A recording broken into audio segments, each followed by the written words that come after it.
کیا اللہ اپنے بندے کو کافی نہیں؟ اور اے نبی، یہ تم کو ان لوگوں سے جو اللہ کے سوا ہے یعنی غیر اللہ سے ڈراتے ہیں، اور جس کو اللہ گمراہ رہنے دے اسے کوئی ہدایت دینے والا نہیں، اور جس کو اللہ ہدایت دے اس کو کوئی گمراہ کرنے والا نہیں۔ کیا اللہ عزت والا بدلہ لینے والا نہیں ہے؟ اور اگر تم ان سے پوچھو کہ آسمانوں اور زمین کو کس نے پیدا کیا تو کہہ دیں گے کہ اللہ نے۔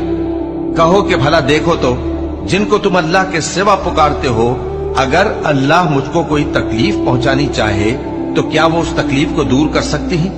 یا اگر وہ مجھ پر مہربانی کرنا چاہے تو کیا وہ اس کی مہربانی کو روک سکتے ہیں؟ کہہ دو کہ مجھے اللہ ہی کافی ہے، بھروسہ رکھنے والے اسی پر بھروسہ رکھتے ہیں۔ کہہ دو کہ اے قوم، تم اپنی جگہ عمل کیے جاؤ، میں اپنی جگہ عمل کیے جاتا ہوں، ان قریب تم کو معلوم ہو جائے گا کہ کس پر عذاب آتا ہے جو اسے رسوا کرے گا۔